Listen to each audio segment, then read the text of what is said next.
dañ ko am léegi daanaka sax ci ay xibaar yi ñu am gouvernement wu Sénégal mi ngi def benn réunion de crise fu mu nekk ni parce que ci ay xibaar sax yi ñu dégg moom Yaya Jammeh dafa dem sax ba menacer Sénégal. Coup de théâtre en Gambie, Yaya Jammeh qui avait perdu les élections et qui avait reconnu sa défaite en félicitant en Mondovision son adversaire, son challenger, Adama Barrow, président élu. Yaya Jammeh vient de se dédire en disant qu'il ne reconnaissait pas, qu'il ne reconnaissait plus les résultats des élections. Il demande même l'organisation de nouvelles élections. Il a mobilisé ses troupes pour donc confisquer le pouvoir, c'est comme ça qu'il faut l'appeler.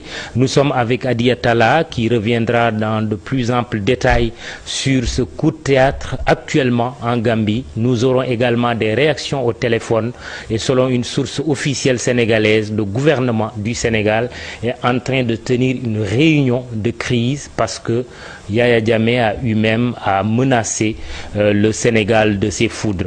Hady Talla, bonsoir. Bonsoir. Vous avez des informations toutes chaudes en provenance de la Gambie. Effectivement, à la surprise générale du peuple gambien et de la communauté internationale, Yaya Jammeh s'est adressé au peuple gambien pour dire qu'il ne reconnaissait plus ces résultats issus de l'élection présidentielle dernière plutôt. Et la deuxième chose aussi, d'après les informations glanées un peu partout ça et là, ils ont dit que Banjul a été barricadé, a été bunkerisé, militarisé, c'est-à-dire occupé par les militaires.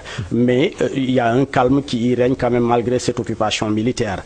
Et il y a une troisième chose aussi qu'on a entendue en Gambie, plus de 400 militaires ont été promus, certains sous-officiers, certains officiers. Il y a aussi, ils ont dit aussi que Yaya est toujours, parce que aussi c'est sans surprise on peut dire que c'est une situation qui allait prévaloir, parce que Yaya, depuis, après son coup de fil au candidat Barrow, oui, le président élu, depuis lors, on ne l'a pas entendu. Donc, je pense que c'est une situation qui était un peu prévisible selon certains observateurs. Mais, présentement, c'est la situation qui règne en Gambie et plus particulièrement à Banjul. Les nouvelles, justement, du président élu, Adama Barrow, est-ce qu'il est en sécurité? Adama Barrow, il est en sécurité, c'est-à-dire qu'il y a le peuple gambien qui l'avait élu, qui est en train, qui assure sa sécurité. Et il y a certains aussi, certains disent que même il y a certains policiers, par exemple, des récalcitrants du régime Jammeh, qui assurent toujours la sécurité de Barrow. Alors, Hady Talla, Gambie, lu fa xew fu mu nekk ni lu doy waar la, Yaya Jammeh daal nee na moom élection yi reconnaître ko. dafa nekk loo xamante ni lu bett askanu Gambie la bett tamit loo xamante ni mooy communauté internationale ndaxte Yaya boo xoolee bi résultat yi génnee dafa woo Adama Barrow ne mu ngi koy félicité di ko ñaanal mu eggali li nga xamante ni mooy 3 ans yi mu waxoon ni que dina ko eggali ci jàmm.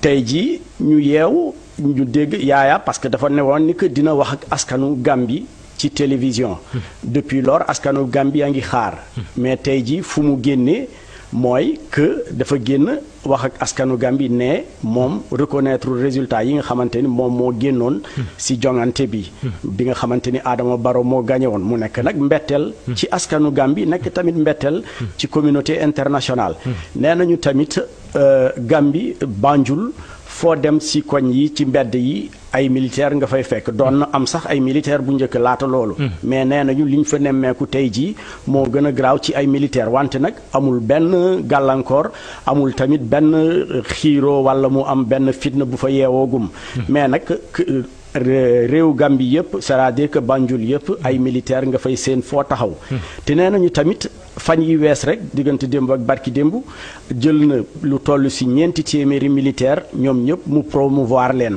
def ñi ay sous-officier seen grade def ñi ay sous-officier def kenn xamul nag lu muy xalaat ci biir xelam nag dafa nekk loo xamante ni lu tey xel la lu ñaaw xel la donc dafa nekk tamit loo xam ne ñëpp ne gis nañ ñi ko Yaya bi mu perdre nguur bi ba léegi waxoon na dina wax ak askanu Gambie mais waxul ak askanu Gambie depuis lors mais tey jii fu mu génnee nekk na loo xamante ne nag mbetteel la si askan yëpp. tey daal mu wax maanaam wax waxeet.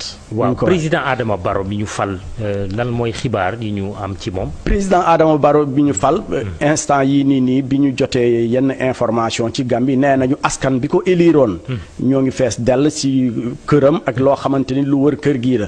am na ñoo xam ne sax dañu ne am na ci ñoo xam ne c'est des militaires civils. ñoo ngi bokk si li nga xamante ni ñooy aar kaaraange kii di Adama Barrow. wante nag xam naa ni fii ak suba xëy na dinañ ci am lu ci leer mais nag tamit même frontières yi nee nañu que dañ ko war a xoolaat bu baax ndaxte dara wóorul ndaxte nu mu demee ci waxeet bi est-ce que du def noonu tamit di ñu jéem a xooqatal wala leneen te foog naa ni loolu nguur yi nga xamante ni jege na Gambie ñoom ñëpp jël nañu seeni motukaay ngir xaar loo xamante ni lu munte am ñu sóoru ko.